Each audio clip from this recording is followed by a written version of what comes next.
할렐루야. 예, 우리 옆에 있는 분들 축복하도록 하겠습니다. 자, 뭐라고 축복하시느냐 하면 이미 게임은 끝났습니다 라고 축복하시기.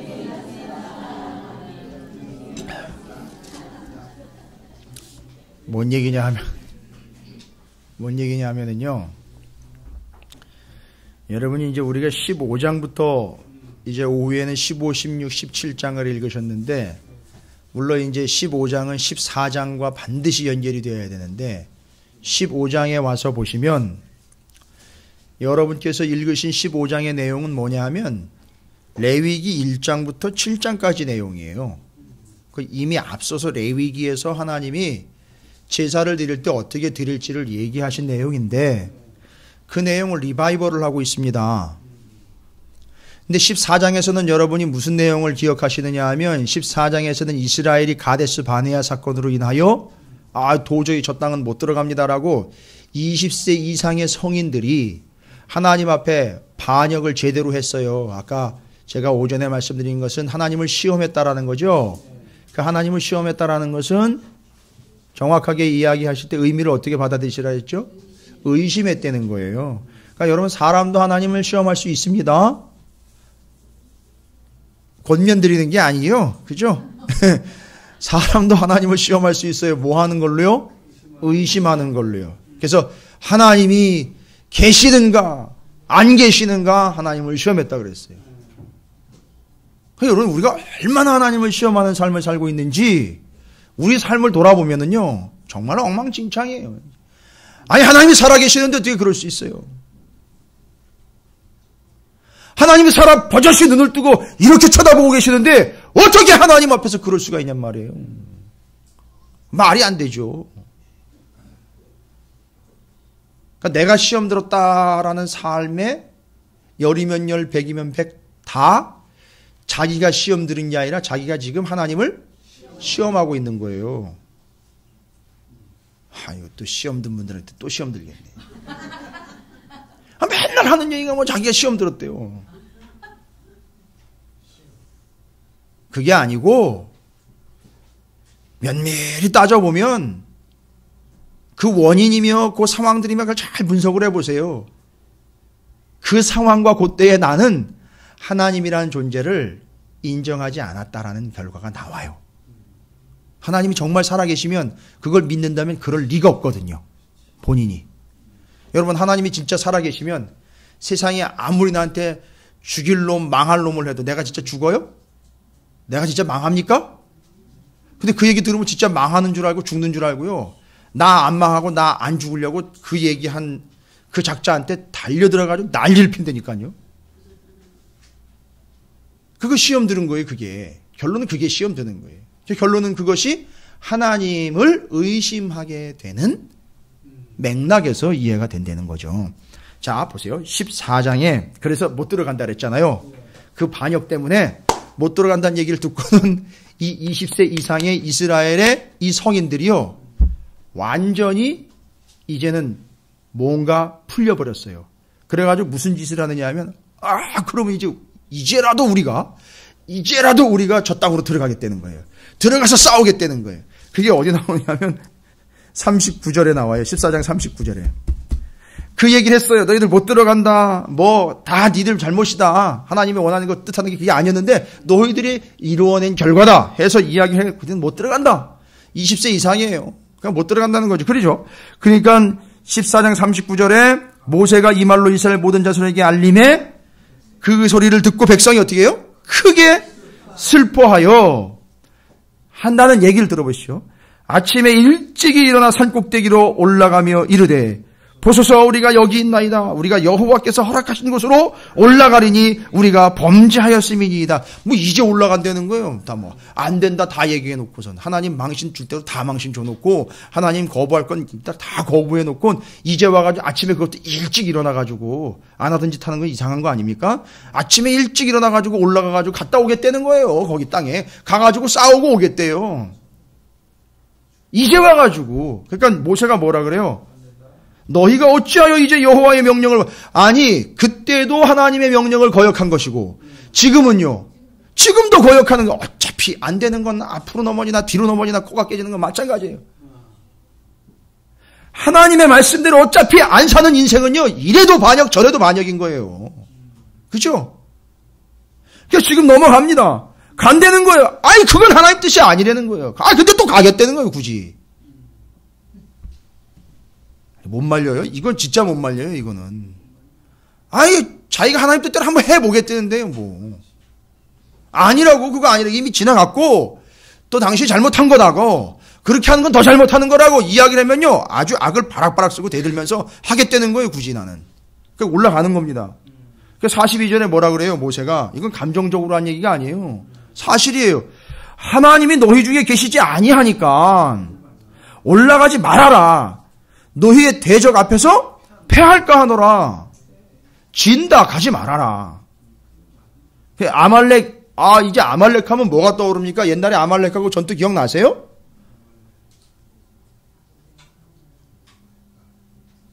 아물가물 하세요? 아말렉과의 전투 기억나십니까? 옛날에 어떤 모양새였는지? 이겼지요. 옛날에 이겼죠. 어떻게 이겼는지 기억나십니까? 그렇죠. 기억도 잘하십니다. 산에 올라가 모세가 손을 들고, 거기 누가 따라 올라갔어요?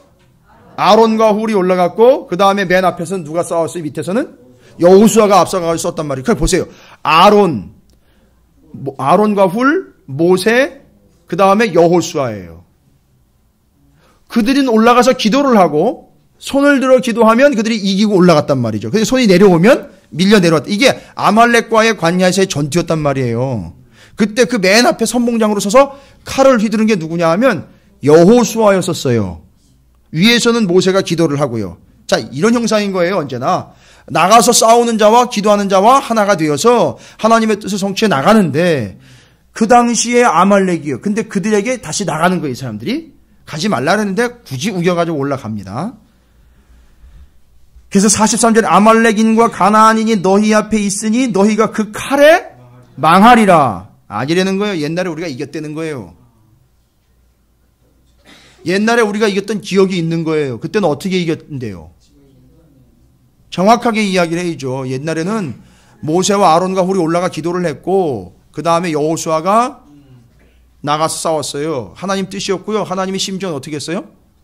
도와주셨단 말이죠. 이거 된 거예요. 그때는 이게 된단 말이죠. 근데 지금 이들은 그때처럼 우리 또 이길 수 있다 이거죠. 이제 만만히 보는 거죠. 옛날에 이겼다 이거죠. 올라갑니다. 여호와께서 너희와 함께 하시지 아니하시리라 하나, 문제는요, 우리의 힘과 능력이 아니라 하나님이 함께 하시느냐 아니냐가 문제인 거예요. 예수님이 여러분과 함께 하느냐 아니냐가 문제라. 그게 관건이에요. 아무리 칠흑 같은 광야 할지라도 주님이 함께 하시면은요, 걱정 없는 거예요. 염려 없는 거예요. 아무리 음침한 골짜기를 지날지라도 주님이 나와 함께 하시기 때문에 내 손을 붙잡고 가시니까 난 그분만 붙잡고 가면 되는 거예요. 아무리 거기가 광야일지라도 주님이 함께 하시니 염려 없네, 걱정 없네요. 근데 여기는요, 가장 만만한 아말렉일지라도, 아무리 만만하고 우스꽝스럽게 보이는 적일지라도 하나님이 함께 하시지 않으면 그 하나님이 함께 하시지 않는 이들에겐 아무리 우습게 보이는 그들일지라도 어마어마한 적이 되어버리는 거예요.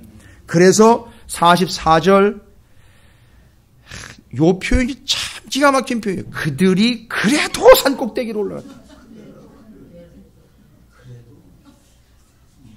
얘기를 해주면 좀 알아먹고 좀 듣는 척이라도 해야 되는데, 그래도 난 그렇게 하겠다는 거예요. 그래도. 그들이 그래도 산꼭대기로 올라갔고, 이 그래도라는 말 안에는 많은 마음이 담겨 있습니다. 그래도 올라갔다. 그래도. 산꼭대기로 올라갔고, 여호와의 언약궤와 모세는 진영을 떠나지 아니하였더라. 잘 보세요. 모세하고 언약궤가 진영을 안 떠났으니까 언약궤 그대로 있지요. 누구 그대로 있어요? 모세 그대로 있지요. 옛날에 아말렉 전투랑 비교하면 아론 그대로 있지요. 그죠?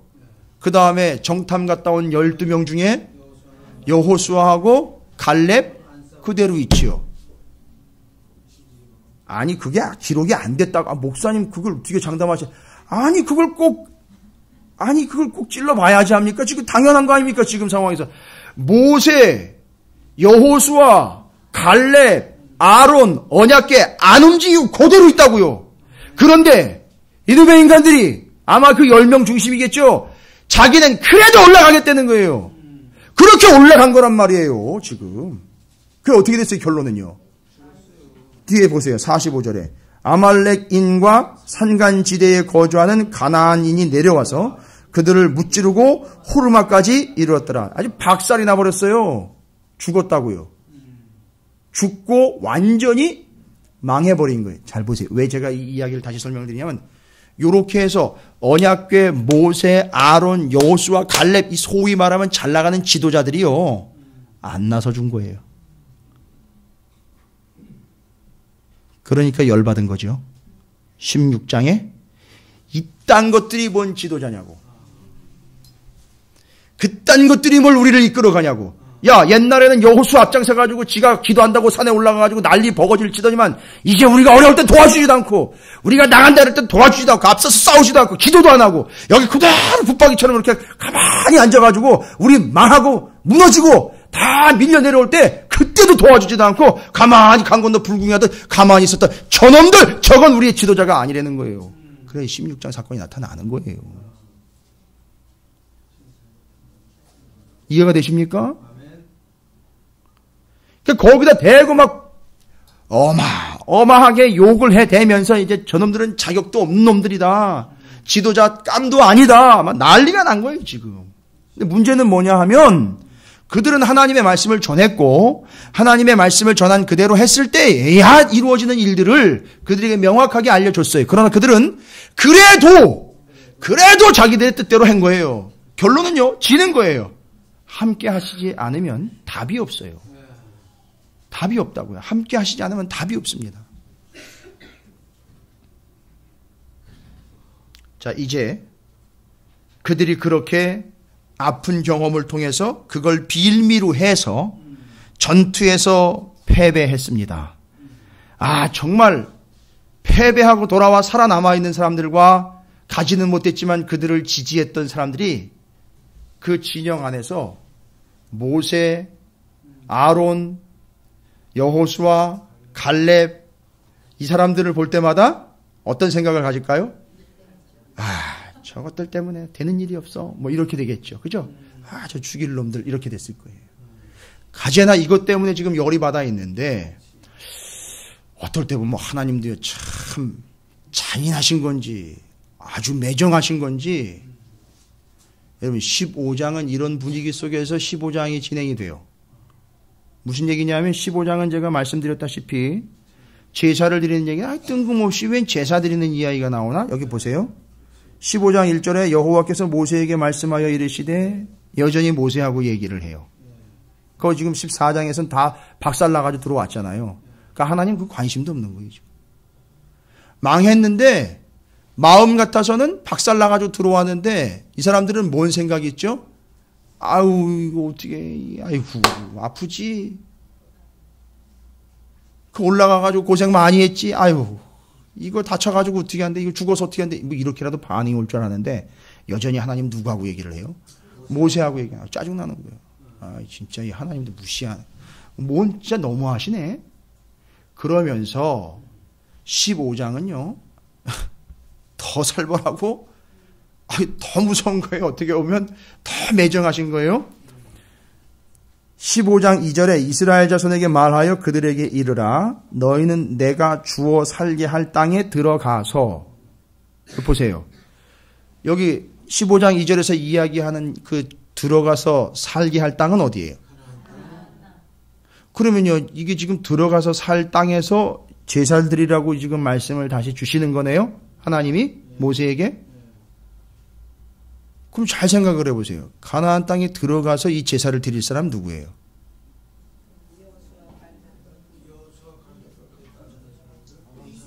(14장으로) 보면 그 거부했던 그들 굳이 또 그래도 올라가서 싸워보겠다고 올라간 그 20세 이상은 다 죽는 거예요. 다 해당 없고 나머지 그 밑에 20세 이하. 20세 이하에게 해당되는 얘기예요. 지금 매정한 거예요, 하나님. 보시면. 난 걔들 모르겠고. 나머지 밑에, 20살 밑에 있지? 걔네들 들어갈 텐데, 걔네들 들어가거들랑, 이렇게 제사하게 꼭 가르쳐. 와, 무서운 겁니다, 여러분. 그 위로 난 모르겠다는 거예요, 하나님. 다 제껴버리신 거예요. 그리고 분명히 14장에 얘기했죠? 너희들 못 들어간다고. 그리고 나머지 그 밑에 있는 그들의 자손들 있잖아요. 2세대. 20세 이하. 나 걔들 데리고 들어갈 테니까 걔네들한테 이거 가르치려는 거예요. 이 제사들이든 뭐 가나안 땅 들어가서. 그러니까 그 사람들한테는 하나님 뭘 보장하시는 거예요? 제사 드리는 걸 보장하는 게 아니라 거기 들어갈 걸 보장하다는 거예요. 잘 보세요. 이걸 이런 자격지심과 이런 피해의식에 쌓여있는 20세 이상의 가나안 정탐을 해서 하나님의 뜻을 거역했던 그들이 또 이 얘기를 들으면은요. 열받는 거예요. 짜증나는 거예요. 광야에서 사는 것도 고달픈데 하나님이 나를 제끼네. 이런 거예요. 지금 총체적 난국이 온 거예요. 보세요. 20세 이하로만 들어가는데 우린 다 못 들어간다는 거고 여기서 그냥 딱 끝난다는 얘기고 거기다가 모세, 아론, 여호수아 뭐 이런 사람들 다 하나님 걔들만 하고 얘기를 해요. 전투에서 다 패배했어요. 오, 완전히 이 사람들은요 독이 오를 대로 오른 거예요. 그러니까 16장에 넘어가면서 대들 수밖에 없는 거예요. 한번 전복시켜보자 뭐 이런 얘기인 거예요 지금. 여러분 이 배경과 이 상황이 이렇게 읽혀집니다. 지금 상황이 그런 상황이 돼버린 거예요. 그래서 하나님은 잘 보세요. 가나안 땅에 들어가서 살게 될 그들에게 하나님이 제사 똑바로 드려라. 그 다음에 아주 좋은 케이스가 하나 나왔어요. 뭐냐면 안식일을 안 지킨 한 사람이 등장을 해버려요. 뭔 얘기냐면 가나안 들어가기 전에 안식일을 지키지 않은 이 사람을 이 광야에서 완전히 정리를 합니다. 그래가지고 하나님 말씀을 지키지 않는 것이 어떤 것인지를 보여주고 들여보내려고. 그래서 안식일 안 지키는 사람 한 사람 잡죠. 그래가지고 그 사람은 가둬 놨다가 하나님 뭐라고 얘기하셨다고요? 돌로 쳐서 어떻게 하라 했어요? 죽이는데 이 안에서 죽이는 게 아니에요. 그렇죠. 밖으로 내쫓고 어떻게 해요? 돌로 쳐서 죽이라 그래요. 이 돌을 던지면 진영 바깥으로 빼놓고 돌로 던지면 어떻게 돼? 이 사람은 안으로 들어오는 게 아니라 돌에 안 맞으려고 어떻게 해요? 밖으로 나간단 말이에요. 나가면서 돌에 맞아 죽어서 밖에서 죽게 돼 있는 거예요. 이렇게 해서 쫓아내서 끊어버린다라고 분명히 얘기를 하셔요. 자, 그러니까 이 15장은 지금 누구를 바라보고 이야기하고 있는 거냐 하면 광야에서 죽을 세대를 바라보는 게 아니라 광야에서 가나안 땅 들어갈 사람들에게 약속으로 주시는 말씀이에요. 이 말씀은 무시무시하게 겁을 줘가지고 어려운 상황에 처하게 하려고 하시는 게 아니라 너희들은 내가 확실히 들여보낸다는 얘기예요. 그러니까 너희들은 어떻게 하라는 거예요? 하나님 말씀에 얘네들처럼 반역하지 말고 철저하게 지키려는 거예요. 봤지? 그런데요, 잘 보세요. 20세 이하니까 다 자기 가족이고, 자기 어른들일 수 있고, 늘 봤던 어른들 아니에요. 그렇지 않습니까? 심지어 내 집안의 어른일 수도 있잖아요. 그런데도 그걸 봤단 말이에요. 보면서 이 어린 심령들은요, 만나 세대는요, 뭘 결심합니까? 아! 이게 하나님의 뜻이 아니로구나. 여러분 죄송합니다만, 우리 청년들이나, 우리 청소년이나 어린이들이 내 아버지 엄마가 잘못하면 내가 그걸 반역해야 되겠다 이런 개념이 아니고요. 아닌 건 아닌 거로 보여주셨기 때문에 이들은 뭘 본 거냐면 하나님의 준엄한 뜻을 본 거예요. 내 부모여 내 조상들이 당하는 모습을 보면서 하나님의 뜻은 철저한 거로구나. 여러분 이 뒤에 증거가 나와요. 이거 본 애들이요. 20세 이하의 애들이요. 이거 본 애들이 나중에 다 잘 됐어요. 이제 나중에 보시면 알아요. 다 잘 됐다고요. 자기 부모가 죽는 걸 보면서도 나는 그렇게 살면 안 되겠구나. 하나님의 정확한 말씀을 캐치한 이 만나 세대가요. 하나님으로부터 내려온 만나를 먹고 하늘로부터 내려온 하나님의 말씀을 같이 먹은 이 만나 세대가 하나님의 뜻이 무엇인지를 분별해내더라는 거예요. 저는 이걸 꿈꿉니다. 이게 교회가 해야 될 일이에요. 저는 여러분도 보지만 여러분 후대를 봅니다. 과연 그것이 희망이 있느냐 없느냐 보면 알아요.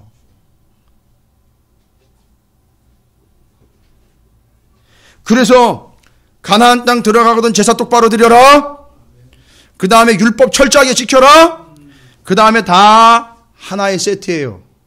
옷단 귀에 술을 다루라 그러죠. 37절부터 41절에. 그럼 뭘 이야기하는 겁니까? 술을 만들고 청색끈을 그 귀에 술에 더하고, 그러니까 옷 끝에다가, 겉옷 끝에다가 술을 다는 거예요. 수술. 장식을 다는 건데, 그건 뭘 의미하려고 다른 거냐 하면 본때 내려고 한 게 아니에요. 장식하려고 다른 게 아니라 39절에 이 술은 너희가 보고 여호와의 모든 계명을 기억하여 준행하고 너희의 방종하게 하는 자신의 마음과 눈의 욕심을 따라 음행하지 않게 하기 위함이라. 이때부터 유대인들이요 옷에다가 수술을 달아가지고 그 방울 그 수술을 보면서 뭐를 생각하라고요? 하나님의 율법이 얼마나 준엄한 것이고 하나님의 율법을 철저하게 지켜야 된다라는 걸 그걸 보면서 기억을 하라 그런 거예요. 그래서 그렇게 달고 다니라고 얘기를 한 거예요. 왜냐하면 이렇게 다닐 때마다 걸릴 거 아니에요. 또 칠 거고 그리고 심지어는 이제 쓱쓱 소리도 날 거고요. 그때마다 잊지 말라는 거죠. 그렇지. 하나님 말씀 잊지 말아야. 이게 뭐가 돼버렸냐면 나중에는 장식이 돼버렸어요. 폼내는 용이 돼버렸어요. 그래가지고 그 겉옷에다가 술을 잔뜩 따라놓고 나 이런 사람이야 이렇게 뽐내면서 다니는 자가 돼버린 거예요. 바리새인들. 그래서 유명한 하나님 말씀 나오죠? 이 복음서에 겉옷을 달라 하는 자에게 뭣도? 속옷도 주가라죠. 이 겉옷 달라는 게 뭐예요 그러면? 이 겉옷 주면은요. 겉옷에 뭐가 달려있어요? 술이 달려있죠. 그건 뭐를 의미한다 그랬어요? 율법을 지키는 걸 의미한다 그랬잖아요. 그죠? 맞아요. 그럼 겉옷을 달라라고 이야기하는 건 뭐예요? 너 율법 지켰나 안 지켰나 내놔봐. 율법을 지켰느냐 안 지켰느냐를 자꾸 따지는 사람들에게 속옷까지 주려는 얘기는 뭐예요? 아예 사랑까지 안겨주려는 거예요. 이해가 되십니까? 겉옷을 달라 하는 이에게 속옷까지 벗어주라는 얘기는 율법을 지켰느냐 안 지켰느냐 가지고 자꾸 따지려고 덤비는 이들에게 속옷까지 벗어 이게 사랑이다라고 아예 사랑으로 다 덮어버리려는 거예요. 다 싹 다 줘버리려는 거예요. 그게 그 의미예요. 그리고 사울의 겉옷 자락을 다윗이 어떻게 했어요? 쓱 뱉지요. 여러분 그거 엄청 의미 있는 행동이에요. 사울을 살려준 게 아니라 사울을 완전 망신 준 거예요. 그 술이 달려있다는 얘기는 왕에게 달려있는 술은 또 다르겠죠? 그렇죠? 그 술이 달려있다는 건 그 사람의 신분을 이야기하는 거예요. 그 옷 끝자락에 달려있던 그냥 단순히 옷 조각을 댄 게 아니라 다윗이 옷 술을 그걸 쭉 베낸 거예요. 그걸 누가 쥐고 있어요 지금? 다윗이 가지고 있는 거예요. 그러니까 당신 내 손에 있다는 얘기예요. 결론은 그 얘기가. 그래서 옷, 술, 겉옷은 그 사람의 신분을 이야기하고요. 그 사람의 주의를 이야기하게 돼 있어요. 근데 그걸 자랑거리로 삼는 것이 아니라 말씀드렸죠. 특권이 아니라 그건 뭐가 돼야 돼요? 책임이 돼야 된다고요. 하나님 말씀을 철저하게 지키라고 세워놓은 존재라는 걸 겉옷을 입음으로 화려한 걸로 드러내는 게 아니라 나는 이만큼 책임감이 있는 사람입니다. 난 이렇게 지켜내야 된다라는 걸 알려주며 자기가 그렇게 살아야 되는데 자랑만 하고 살았단 말이에요. 그게 율법이요. 그게 바리새인들의 거짓 율법주의. 그걸 지적을 하신 거예요. 예수님이. 그리고 사도 바울이 죽기 직전에 뭐라고 유언을 하죠?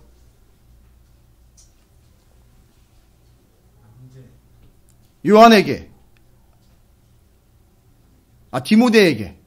디모데에게 올 때 겉옷과 성경을 좀 가지고 오라 이 얘기를 해요. 마지막 죽을 때 유언처럼 자기의 겉옷과 입고 다니던 겉옷과 성경을 가지고 오라 그래요. 여러분 이건 상당히 의미 있는 요청입니다. 뭔 얘기냐? 자기네 죽고 이제 말하자면 사명이 이제 다 하게 됐잖아요. 나는 이제 죽는데 내가 어떻게 죽느냐가 이제 마지막 모습이니 유언인데 유언으로 겉옷과 성경을 가져오라는 거예요. 자, 겉옷은요. 지금 제가 말씀드린 걸로 자기의 직책이에요. 그죠? 거기 분명히 술이 달려 있을 거예요. 화려하게는 아니지만 분명히 달려 있어요. 그 다음에 뭘 가져오라래요? 성경. 내 직책은 뭐라는 거죠? 말씀을 전하여 복음으로 생명을 얻게 하는 그 직책이 내 직책이라는 거예요. 그래서 나는 지금까지 그 겉옷, 그 술에 달려있는 것처럼 나는 하나님의 예수님의 사도로서 말씀을 전하는 자의 사명을 감당했던 자로 나는 이제 죽지만 내 사명을 이제 다 감당하고 갑니다라고 자신의 사명을 다시 한번 확인해주고 선포하고 죽는 거예요. 그래서 겉옷과 말씀을 가져오라고 이야기를 한 거예요. 이게 연결이 되셔야 돼요. 자, 이 정도로 지금 하나님은요, 가나안 땅 들어가기 전에 2세대에게 15장을 통해서 하나님 말씀을 철저하게 지키려는 거예요. 안 지키던 사람들 붙잡고 지금 씨름하고 계시는 게 아니라 2세대를 붙잡고 제대로 지금 교육하고 계시는 중이란 말이에요. 이들이 만나 세대라고 그래요. 무슨 세대요? 만나 세대. 만나 먹고 자란 세대. 이 태어나면서부터 만나 먹은 애들이 얘들이 하나님으로부터 온 만나를요 제대로 먹은 거에서 하늘로부터 내려온 생명의 떡 예수를 먹고 자란 애들이란 말이에요. 얘들이 안 될 리가 없어요. 들어갑니다. 반드시 들어가는데 철저하게 훈련을 시키고 있어요. 그래서 광야 40년 동안 트레이닝 받은 거예요. 얘들은 말씀으로요. 만나로 맨날 만나 먹으면서 하나님 말씀으로 트레이닝 받았단 말이에요. 여러분 우리 애들 그렇게 키워야죠. 우리 자녀들 우리 자녀손들을 그렇게 키워야죠. 맨날 각축의 현장에 내놓고는 네가 으뜸이 되라 네가 1등이 되라가 아니라 네가 받아먹어라 네가 받아먹어라 이렇게 돼야죠. 가서 하나님 말씀 받아먹어라 하나님 말씀 같이 먹자 이렇게 돼야죠. 이게 만나 세대가 돼야 어떻게 되는 거예요? 가나안 땅을 들어간단 말이에요. 만나 세대가 돼야.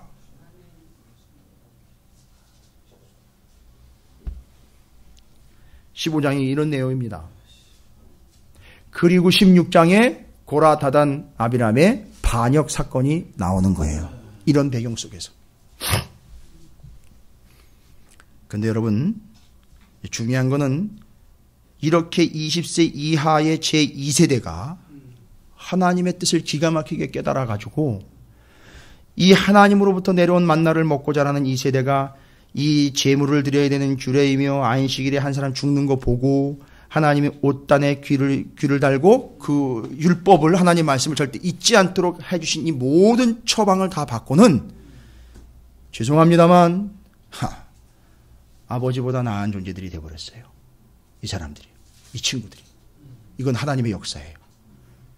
아버지가 본을 똑바로 못 보였는데도 그 새끼는 똑바로 됐어요. 야, 이 기가 막힌 은혜가 어떻게 이런 일이 발생되는지 제가 이제 본문을 통해서 이 기가 막힌 역사를 제가 증명을 해드릴게요. 그 후손들이 어떻게 됐는지. 일단 여러분 보시면 민수기 26장 11절을 보십시오. 민수기 26장 11절.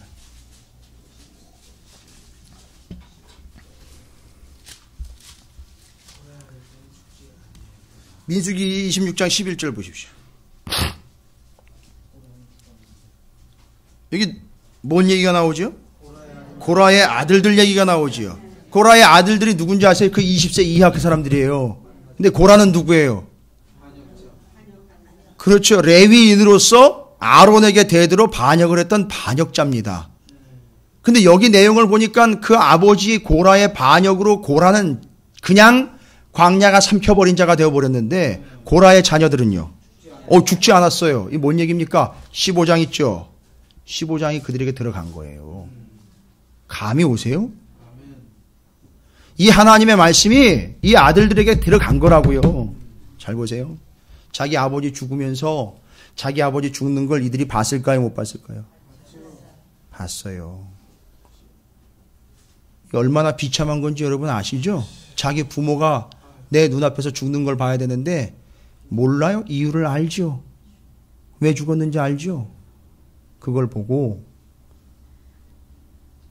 기분 나빠 여긴다거나 이건 뭔가 아니다 싶은 것이 아니라 내 아버지가 무슨 짓을 했는지 아는 거예요. 이 고라의 새끼들이요. 근데 얼마나 이게 은혜가 되는가 보면 이 고라의 자손들이요. 이 사건으로 인하여 엄청난 경험과 함께 하나님 앞에 철저하게 세워지는 기회가 됐어요. 자, 그러면 여러 군데 있습니다. 그러면 역대상으로 한번 가보세요. 역대상. 천천히. 역대상.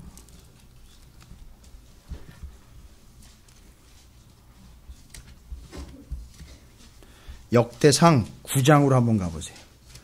9장 17절부터 19절. 역대상 9장 17절부터 19절. 구약성경 625쪽이요.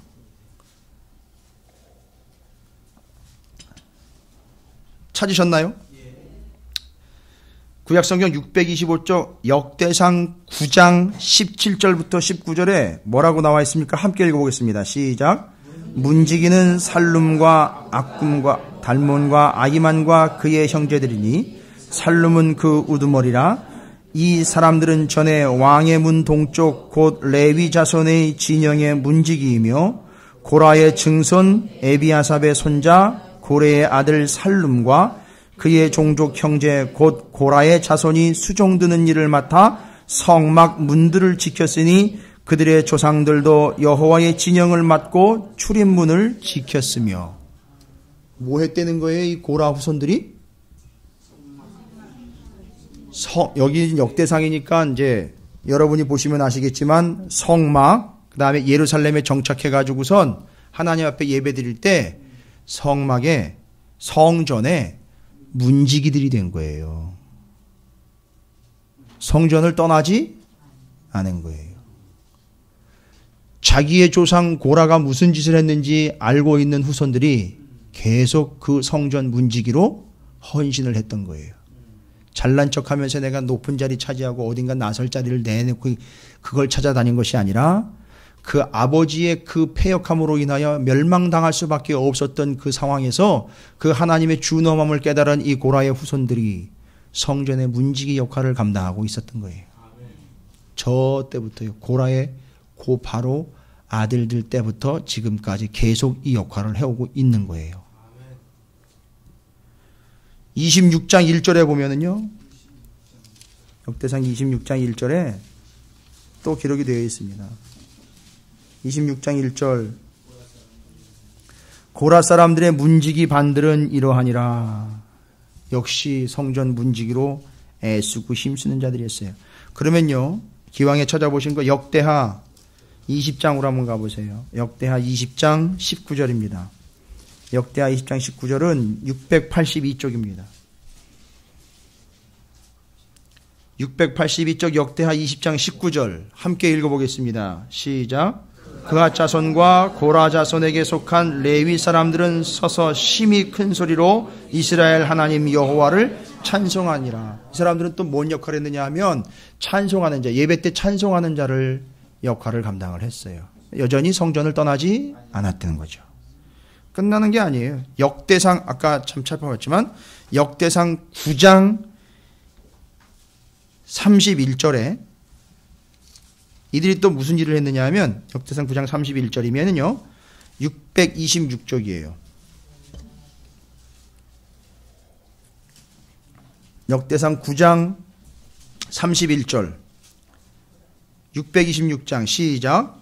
고라자손 살롬의 맏아들 mat디디아라 하는 레위 사람은 전병을 굽는 일을 맡았으며.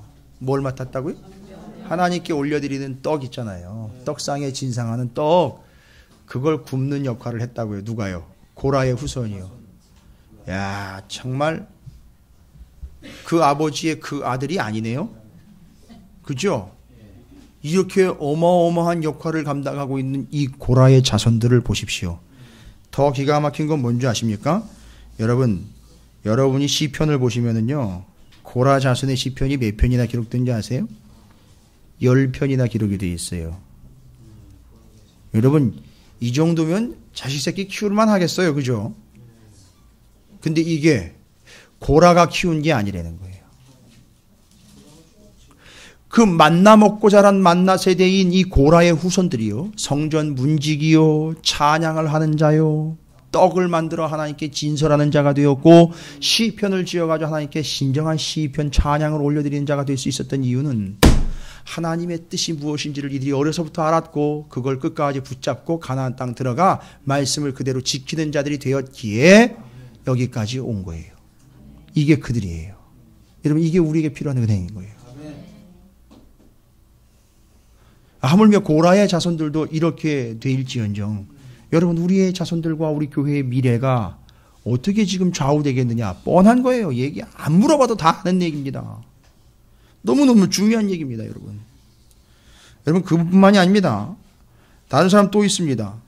또 누가 있느냐 하면 민수기 27장 3절에 보면은요, 또 한 사람이 나와요.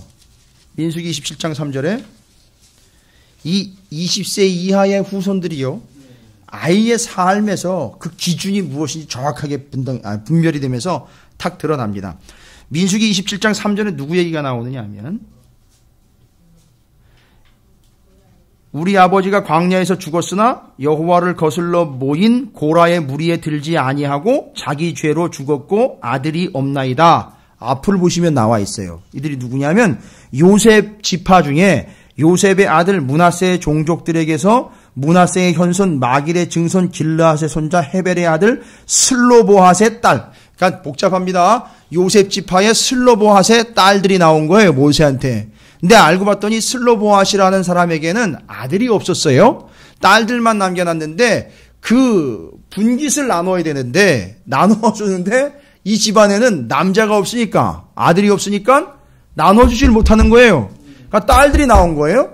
딸들이 나와가지고 아니 우리 아버지도 역할을 감당을 했고 거역을 하거나 반역을 한 것도 아닌데 우리가 딸들이라고 우리한테 안 주면 어떻게 하느냐. 우리에게도 분깃을 나눠달라 요청을 했어요. 모세가 그걸 받아들입니다. 받아들이고 하나님이 그걸 응하셨어요. 그런데 그때 이 사람들이 하는 얘기가 있어요. 이 딸들이요.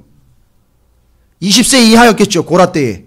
20세 이하인 이 딸들이 얘기합니다. 뭐라고 얘기해요? 우리 아버지가 광야에서 죽었으나 그러니까 이 세대가 그 세대네요. 아버지 세대는 그냥 광야에서 죽는 세대네요. 그리고 그 후손인 자기예요. 이 딸들이죠. 여호와를 거슬러 모인 고라의 무리에 우리 아버지는 들지 않았다는 거예요. 그리고 자기 죄로 죽었다. 그냥 그 땅에서 자기가 평생 살다가 그렇게 자기 죄값으로 그냥 죽었다. 그냥 평범하게 죽었다는 얘기예요. 결론은 이 이야기는요. 뭘 죄를 짓고 지었다는 얘기가 아니라 그런데 단 가지 문제는 뭐냐면 아들이 없이 죽었다. 그러니까 그 분깃을 우리에게 달래는 거예요. 딸들이. 근데 이 애들이 기준이 뭐예요? 얘들이라면 안 돼. 이 어르신들인데. 이 딸들의 기준이 뭐가 되는 거예요? 우리 아버지 슬로보핫이 아들이 없는데 우리 아버지는요. 기준이 뭐예요? 그때 그 고핫이 반역하고 다단과 아비람이 배역을 할 때에 그때 거기에 낀 무리가 아니라는 거예요. 여러분 이거 모면하려고 하는 얘기예요?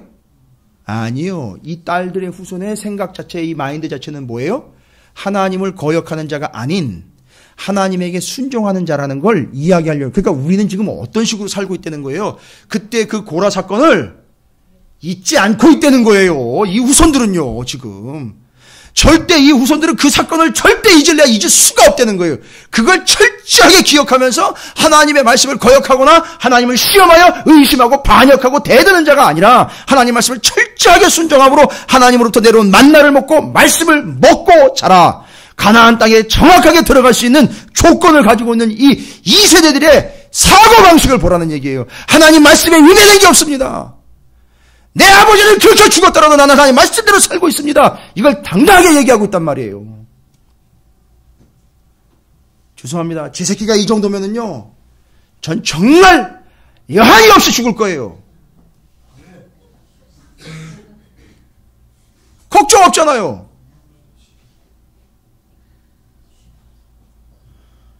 이게 얼마나 대단한 겁니까? 20세 이하예요. 그래서 소망은 20세 이하에게 있어요. 또 20세 이상 됐다고 또 여러분 너무 또 소망이 없네 이러지 마시고요. 여러분의 소망은 뭐냐? 바로 20세 이하인 거예요. 그러니까 그들을 여러분이 가르쳐야 되는 거예요. 보여주십시오. 또 이렇게 하면 안 된다는 것만 자꾸 보여주지 마시고요.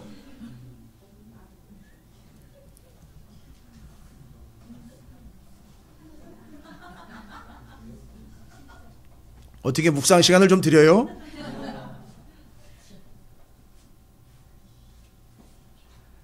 여러분 이건 무시 못하는 거예요. 가나안 땅에 들어간 그들이 바로 20세 이하의 그들이었었어요. 그들이 여전히 가나안 땅 들어가서 기억하고 있는 그 고라의 그 사건이에요. 고라, 다단, 아비람 사건이에요. 잊을래야 잊을 수가 없죠. 야, 하나님이 말씀과 만나로 먹이실 뿐만 아니라 눈앞에서 다 버젓이 보여주셨으니 이건 뭐 어떻게 거부를 합니까? 그걸 본 만나 세대 2세대가 철저하게 하나님의 말씀으로 가나안 땅 들어가 그 말씀대로 사는데 여러분 그렇게 살다가도 사사시대가 오는데요. 그렇게 살다가도 사사시대가 아주 혼란이 오는데요. 누가 장담을 합니까? 여러분 한시도 하나님 말씀을 놓을 새가 없어요. 여러분이 말씀대로 사는 걸 일단은 무조건 보여주셔야 돼요. 그게 제 1차예요. 부모는 어쨌든 내 자식들에게 샘플임과 동시에 교보제예요. 보여주는 존재예요. 우리 아이들이 그런 관점과 그런 안목이 생기게 될 줄로 믿습니다. 아, 이렇게 해야 되는 거구나. 아, 이렇게 하면 안 되는 거로구나. 이게 다 어디서부터 오느냐 하면 아버지나 엄마가 가르쳐주는 게 아니라 말씀으로부터 온다는 거예요. 이 세대들이 거의 40년 동안 이 관계 속에서 이 훈련을 받고 광야를 지내온 거예요. 어마어마한 거죠. 자, 요 관계 속에서 14, 15, 16, 17장이 전체적으로 연결이 됩니다. 그러면서 오늘 17장에 이르러서는 여러분이 잘 아시다시피 아론의 역할과 아론의 입지가 상당히 중요하게 부각이 되죠. 그죠? 이 고라, 다단, 아비람이 나서서요, 모세 앞에, 아론 앞에 나와가지고 떠들었던 얘기가 있어요. 뭐라고 자꾸 얘기를 했다고요? 물론 뒤에 그 전에 상처는 좀 알지만 나와가지고 뭐라고 얘기했습니까? 니들이 왕이 되느냐? 우리도 될 수 있다. 하나님의 나라를 제대로 파악하지 못한 이 배역한 세대, 이 패역한 세대에게 아론이 나오게 되고 등장을 하게 되는 거예요. 자, 그러면 하나님은 이 아론을 내세우는 이 사건을 통해서 하나님이 얘기하시려고 하는 게 또 있다는 거죠. 그들이 그렇게 반역하며 대들었을 때 모세가 온유함이 이 지면의 모든 사람보다도 승했던 모세가 아주 어마어마하게 화를 내면서 아주 발끈했던 기억나시죠? 그때 그들이 무언가 잘못 알고 있다는 거 아닙니까? 뭐예요? 뭘 잘못 알고 있는 겁니까? 하나님의 나라는 왕국이 아니라는 거잖아요. 제사장 나라잖아요. 자, 이제 쐐기를 박습니다. 하나님 나라는 제사장 나라다. 니들 잘못 짚었다. 너희들 이제 끝났다 이거예요. 너희들이 생각하고 있는 그런 나라 절대 오지 않는다. 그러니까 너희들은 여기서 그냥 삼켜버려야 되겠다. 끝나는 거예요. 그리고 하나님이 이야기하시는 거는요, 왕국과 제국이 아닌 그 왕국과 제국을 갈아치우면서도 영원한 나라, 제사장 나라, 그리고 제사장 나라가 어디로 수렴이 돼요? 이제 오후에 또 하지만 하나님 나라로 수렴돼야 되잖아요. 그걸 보는 건데 이들은 그걸 보지 못했죠. 고라, 다단, 아비람은요. 그러니까 너만 왕 되느냐? 우리도 왕 될 수 있다. 네가 왕이 돼가지고 우리를 힘들게 하느냐? 내려와라. 넌 왕이 될 자격이 없다. 내가 언제 왕이 되려고 그랬느냐? 하나님 저들의 제사 받아들이지 마십시오. 이렇게 그냥 담대하게 얘기를 합니다. 하나님 받아주셨어요. 그래서 그들 제사 안 받았잖아요. 영원히 제사 못 드리겠잖아요. 어떻게 해요? 그냥 땅으로 꺼져버렸잖아요. 수올로 내려가 버렸잖아요. 그러니까 기도한 대로 돼버린 거예요. 저들 제사 받지 말라고. 아예 제사를 드릴 수조차 없게 만들어버린 거 아닙니까? 여러분, 제사를 드릴 수 없다는 거는요, 뭘 얘기하는 거예요? 죽음이에요. 산송장이에요, 여러분. 여러분, 예배, 이거 우습게 볼 거 아니에요? 예배를 정말 어쩔 수 없이 드릴 수 없는 사람들 있어요. 정말요. 그러다 그 자리에서 예배해야죠. 그 자리에서. 그러나 예배를 가지고 딜을 한다든지, 예배를 가지고 판단을 한다든지, 예배를 가지고 협상을 한다든지, 예배를 가지고 조절을 한다든지, 여러분, 그건 예배가 될 수 없어요. 그건 아닙니다. 예배를 드릴 수 있다는 것이 얼마나 큰 은혜인지 우리는 이 고라, 다단, 아비람을 통해 확인할 수 있어요. 그리고 하나님이 이야기하십니다. 여러분 보십시오. 정말 멋있는 사람 아론을 제가 소개합니다. 이제부터 아론이 부각이 되는데요. 그건 뭔 얘기예요? 아론이 부각된다는 얘기는요, 모세가 부각이 안 되고 아론이 부각된다는 얘기예요. 그렇죠. 이 나라는 제사장 나라라는 거예요. 니들이 생각하는 그런 왕국 아니라는 거예요. 왕이 이끌어가는 나라 아니고 제사장이 이끌어가는 나라인데, 이 제사장의 역할이에요. 그러니까 아론이 잘 보여줘야 누가 드러나는 거예요? 제사장 아론이 잘 드러나야 누가 나중에 제대로 드러나는 거예요. 그렇지요. 그런데 보세요. 오늘 16장 47절부터 50절에 그 전염병 돌 때요. 연병이 돌 때, 표현도 연병이라고 그랬어요. 아주. 얼마나 지독하게 반역을 했는데 아주 지독하게 치십니다. 아론이 모세의 명령을 따라 향로를 가지고 회중에게로 달려간 즉, 이 상황이 어떻게 된 거예요? 이 회중에게 뭐가 지금 퍼지게 돼 있으니까요. 연병이 퍼지게 돼 있어요. 백정 중에 연병이 시작되었는지라 이에 백성을 위하여 속죄하고 향로 들고 가가지고 죽은 자와 산 자 사이에 섰을 때 연병이 그치니라.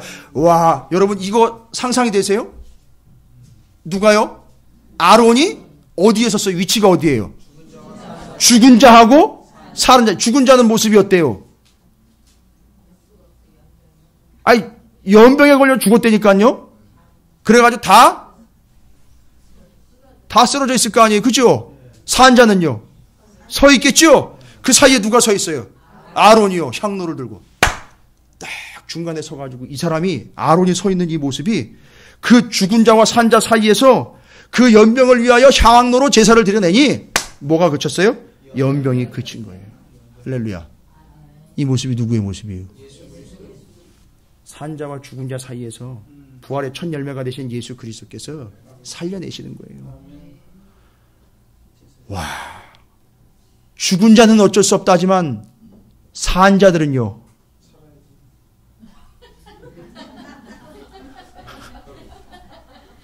제발 체념 좀 하지 마세요. 연병이 쫙 쓸고 막 죽고 넘어가는데 죽은 자하고 산자 사이에 딱 서버렸어요. 죄송합니다만 아론이 죽은 자하고 산자 사이에 서지 않았다면은요. 그렇죠. 쭉 나가는 거예요. 이 연병이 쫙 가는 거예요. 그런데 아론이 딱 쓴 거예요. 향로를 들고. 그러니까 뒤에 살아남은 사람들은요. 구원받았는데 개념을 딱 잡을 거 아닙니까? 개념 딱 잡혔어요. 살은 사람들은요. 그 당시에 그 자리에서는 아론을 보면서 살았다. 아론을 보면서 할렐루야를 외쳤을 거란 말이야. 할렐루야. 저가 여기 오지 않았다면 저 죽음이 내게 엄습해와. 나는 또 쓰러져 여기 저 송장처럼 그렇게 널브러졌을 텐데 아론이 여기 딱 죽은 자와 산자 사이 딱 서. 여러분 산자 제1열 행대로 서 있는 바로 그 1열은 어땠을까요? 말을 할 수가 없을 거예요. 혹시 그 중에 기절해서 죽은 사람이 있을지도 모르겠어요. 너무 기가 막혀서. 생각해 보세요. 와, 아론 터지는 거야. 야, 아론이 조금만 늦었어도 나는 죽었을 텐데. 야, 아론 때문에 내가 살았다니. 아론 뒤로 있는 그들, 살아서 서 있는 이들, 죽은 자들을 보면서 자신들이 왜 살았는지를 깨닫는 거예요. 그래서 이 나라는 제사장 나라로구나. 하나님이 아론을 통하여 우리를 살려주신 거로구나. 이젠 제사 똑바로 드려야 되겠구나. 한 번 더 쐐기를 박습니다. 17장이에요. 여러 가문들의 지팡이를 갖다 모아놓으라 그럽니다. 지팡이를 갖다 모아놓고 어떻게 하죠? 하나님의 언약궤 앞에다 갖다 딱 해놨었어요. 들어가 보니까 그 지팡이 중에 아론의 지팡이에 뭐가 났어요? 싹이 났어요. 그러니까 아론의 권위를 어떻게 한다는 거죠? 인정한다는 거죠. 나머지 지팡이 다 치우고 아론의 지팡이는 그 언약궤 앞에다가 늘 뒀다 그래요. 그래서 언약궤 안에 들어가는 게 만나 항아리, 그 다음에 하나님의 계명판, 말씀판, 그 다음에 아론의 싹난 지팡이예요. 잘 보세요. 이 언약궤 안에 들어가는 것은 기념품이 아니에요. 이스라엘 백성들의 반역의 증거들이에요. 다. 기억나십니까? 만나 항아리는요. 만나 때문에 무슨 일이 있었습니까? 대들었잖아요. 난리 났었잖아요. 그죠? 생명의 떡인지도 모르고 그 짓을 했어요. 그 다음에요. 돌파는요. 제가 오전에도 설명드렸죠? 하늘의 말씀에 영원한 하나님의 말씀이 땅에 있는 돌판과 만나가지고 완성체가 됐어요. 그리고 그게 죄 때문에 갈라졌어요. 깨졌어요. 그죠? 누구예요? 예수 얘기하는 거죠. 바로 이게 뭡니까? 그들이 범죄함으로 그 돌판이 깨졌단 말이에요. 금송아지 사건이요.